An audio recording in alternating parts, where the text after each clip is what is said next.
हाय दोस्तों, नमस्कार। मेरा यूट्यूब चैनल अपना एजुकेशनल में आपका स्वागत है। तो आइए दोस्तों, आज लेकर आए हैं 12th बायोलॉजी का ऑब्जेक्टिव क्वेश्चन। यानी कि आपको जिन लोगों को भी 12th का एग्जाम 2023 में देना होगा, उन लोगों के लिए बहुत ही वेरी वेरी इंपॉर्टेंट क्वेश्चन लेकर के आएंगे। इसी तरह से अपने बायोलॉजी को 1000 क्वेश्चन लाने की प्रयास करेंगे।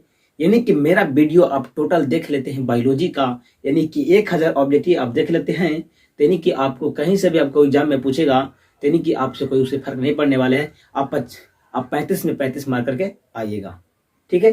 तो आइए बिना टाइम के करते हैं वीडियो को स्टार्ट। तो चलिए देखिए, ये हमारा फर्स्ट भाग है। तो फर्स्ट पार्ट में हमने 17 ऑब्जेक्टिव लेकर के आया है, ठीक है। तो चलिए, फर्स्ट का क्वेश्चन है, बोला कि तोता का जीवन काल होता है। ये वाला आपको तोता का इंपोर्टेंट, बहुत ही इंपोर्टेंट क्वेश्चन है। आप देख रहे हैं कि तोता का जीवन काल होता है, यानी कि जो तोता होता है वो कितना वर्ष तक जीवन काल उसका इनकी जीवित रहता है। फर्स्ट ऑप्शन 120 वर्ष, सेकेंड ऑप्शन 140 वर्ष, सी ऑप्शन 90 वर्ष और डी ऑप्शन आपका 100 वर्ष। यानी कि आपका याद होगा तो आपको करेक्ट आंसर मारे होंगे आप ऑप्शन नंबर बी पे, ठीक है। यानी कि इसका करेक्ट आंसर क्या होगा, 140 वर्ष, ठीक है।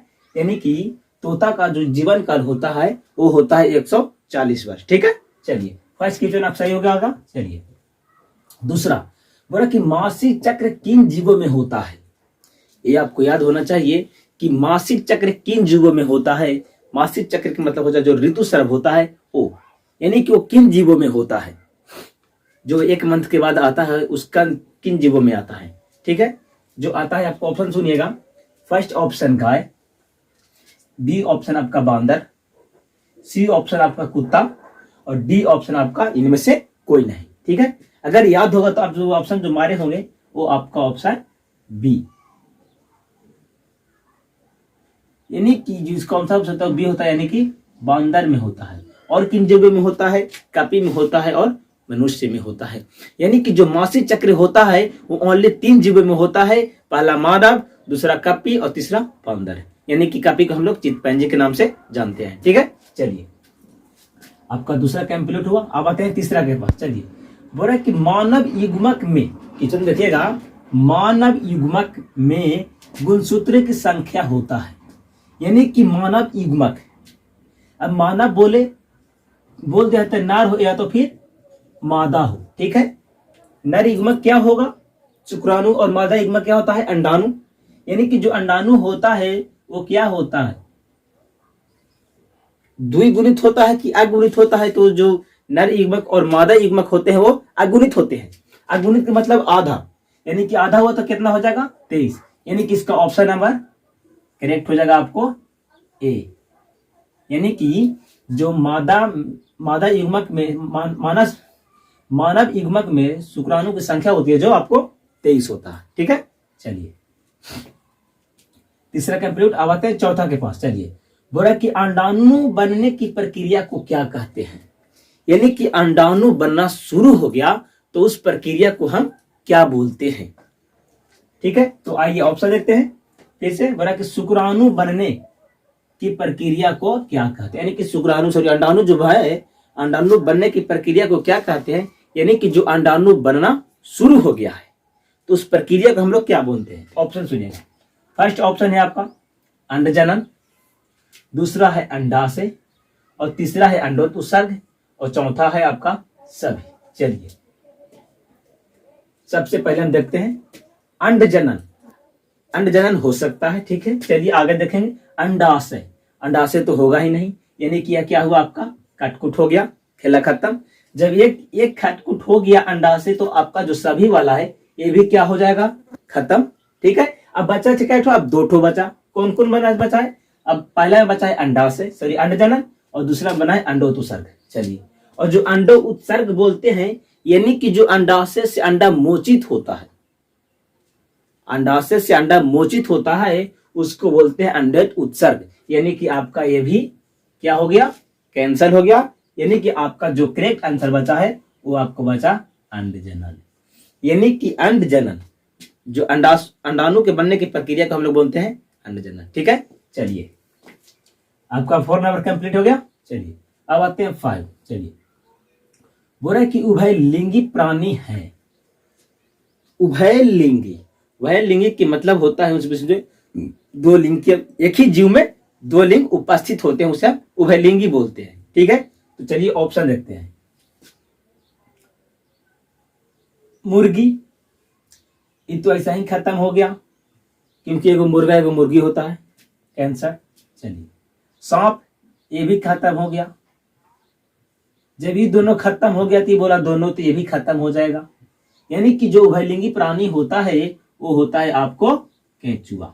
ठीक है, यानी कि ऑप्शन नंबर डी करेक्ट होगा। चलिए, 5वां नंबर कंप्लीट। अब आते हैं छठा के पास। ठीक है, छठा नंबर। चलिए, बोला कि अंडाशय से अंड, यानी कि अंडाशय से अंडा निकलने की प्रक्रिया को क्या कहते हैं। चलिए, यहां पर दो को क्वेश्चन आ गया। यानी कि क्या होता है जब अंडाशय से अंडा मोचित होता है और जो अंडाशय से अंडा निकल रहा है तो उस प्रक्रिया को हम लोग क्या बोलते हैं। चलिए, अंडाशय से अंडा निकलने की प्रक्रिया को क्या कहते हैं। पहला ऑप्शन अंडजनन, यानी कि इससे पहले हमने क्या माना था, अंडजनन में क्या हो रहा था कि जो अंडा बन रहा था और इसमें क्या हो रहा है, अंडा निकल रहा है।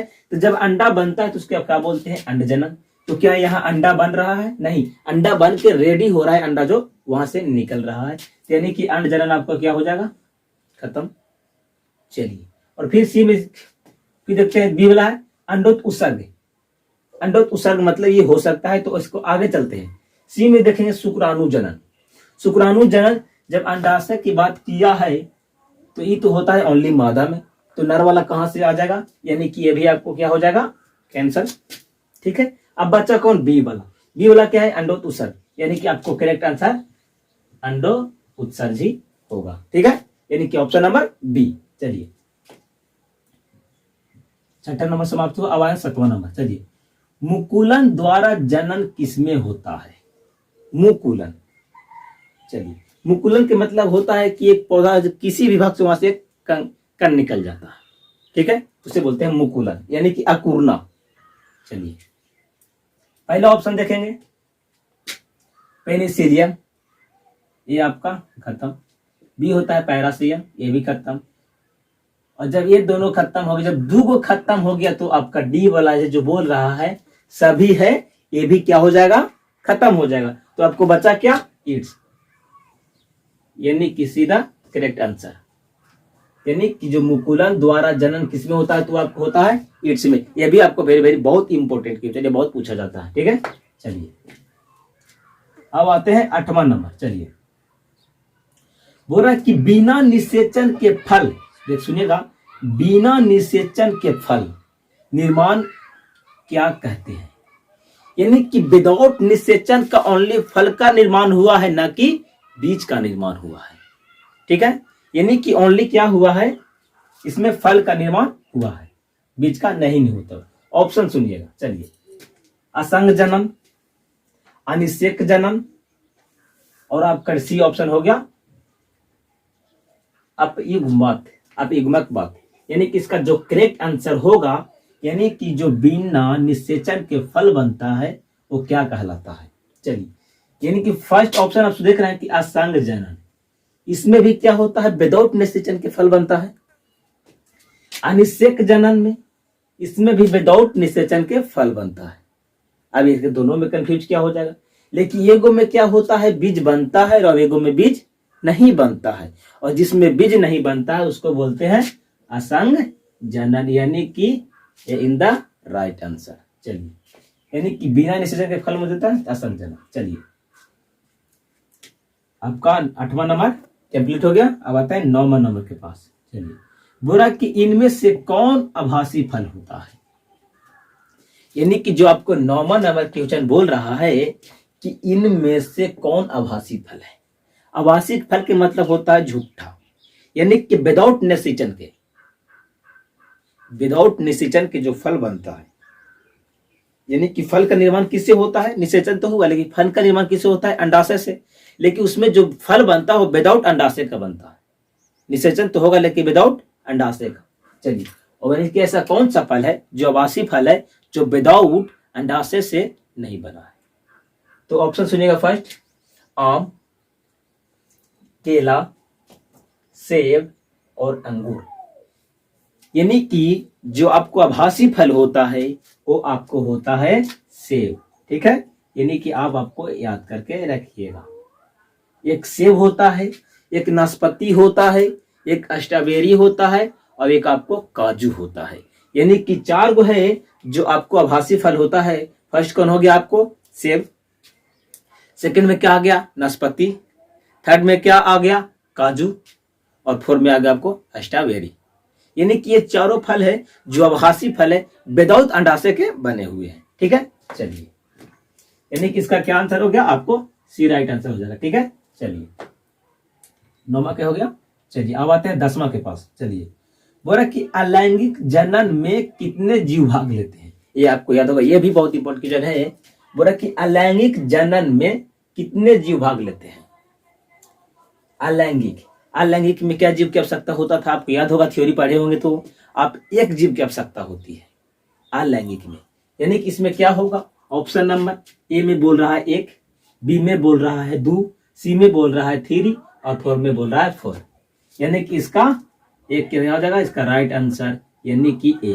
यानी कि एक अलैंगिक जनन में एक जीव की आवश्यकता पड़ती है। ठीक है, चलिए, 9 नंबर कंप्लीट, 10 नंबर कंप्लीट हो गया। चलिए अब आते हैं 11 नंबर के पास। चलिए, बोला कि इनमें से किसमें आंतरिक निषेचन नहीं होता है? सुनिएगा गौर से।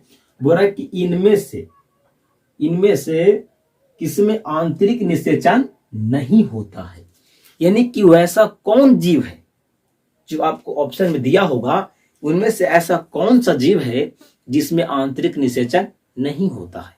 आंतरिक निषेचन के मतलब होता है जो निषेचन होता है शरीर के अंदर ना होकर शरीर के बाहर होता है। तो ऐसा कौन सा जीव है? तो आइए ऑप्शन देखते हैं। फर्स्ट ऑप्शन है आपका पक्षी, दूसरा ऑप्शन है आपका मेढक, तीसरा ऑप्शन है आपका स्तनपायी और चौथा ऑप्शन है आपका इनमें से कोई नहीं। चलिए, यानी कि आपका जो इसका करेक्ट आंसर होगा वो आपका होगा मेढक। मेढक में क्या होता है? आंतरिक निषेचन नहीं होता है। ठीक है, चलिए, यानी कि आपको 11 का क्या आंसर हो जाएगा? Be in the right answer, यानी कि मेढक। चलिए अब आते हैं 12 नंबर के पास। चलिए, बोला कि जंतु जो शिशु को जन्म देते हैं, यानी कि वैसा जंतु जो शिशु को जन्म देते हैं, यानी कि बच्चा को जन्म देते हैं, तो उसे क्या कहते हैं? उसे क्या कहते हैं? यानी कि जंतु जो शिशु को जन्म देते हैं उसे क्या कहते हैं? तो ऑप्शन सुनिएगा। फर्स्ट अंडज, जरायुज, द्विलिंगी, इनमें से कोई नहीं। चलिए अब इसको डिस्फाइड करते हैं। अंडज, अंडज वैसे बोलते हैं जो अपने शिशु को जन्म, अपने बच्चे को जन्म बच्चा के रूप में ना देकर अंडे के रूप में देते हैं, उसके बोलते हैं अंडज। ठीक है, चलिए, यानी कि आपको कैसे क्या हो गया? खत्म। और जो आपको जरायुज बोलते हैं, यानी कि सजीव, जिसको सजीव प्रजक भी बोलते हैं और जरायुज भी बोलते हैं। ठीक है, यानी कि इसका आंसर बी हो जाएगा राइट।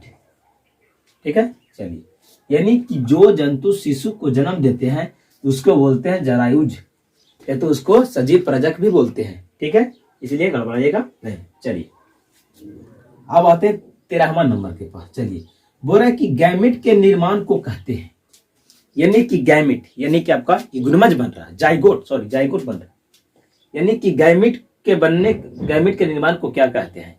तो फर्स्ट ऑप्शन है गैमेटोजेनेसिस, सेकेंड ऑप्शन है आपको साइटोकाइनेसिस, आपका थर्ड क्वेश्चन है स्पेरोजेनेसिस और आपका डी ऑप्शन है मिसरोसाइट। यानी कि आपको गैमेट का निर्माण हुआ है, यानी कि जिस शब्द में गैमेट लगा हुआ मिल जाए उसको आपको ठोक देना है। ठीक है, यानी कि गैमेट का निर्माण किस में होता है? तो आपको होता है गैमेटोजेनेसिस में, यानी कि आपको 13 का ए आंसर राइट होगा, गैमेटोजेनेसिस। ठीक है, चलिए 13 नंबर आपको क्या हो गया? कंप्लीट हो गया। अब चलते हैं 14 नंबर के पास। चलिए, बोल रहा है कि युग्मक में गुणसूत्र का सेट होता है। इसका हमने आगे डिस्क्राइब कर चुका है पीछे क्वेश्चन में। बोला कि युग्मक में गुणसूत्र का सेट होता है। युग्मक में गुणसूत्र, चलिए युग्मक क्या था, नर युग्मक हो या तो फिर मादा युग्मक हो। चलिए इसको यहां पर हम सर्टिफाइड करते हैं। चलिए नर और मादा। चलिए नर युग्मक क्या था, याद है आपको, अंड, अंडाणु, और इसका था शुक्राणु।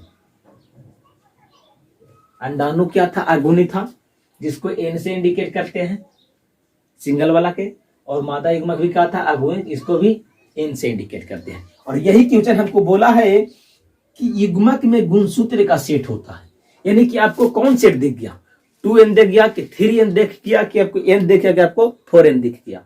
ठीक है, चलिए फर्स्ट ऑप्शन देखते हैं, यानी कि फर्स्ट ऑप्शन में आपको 2n है, यानी कि द्विगुणित।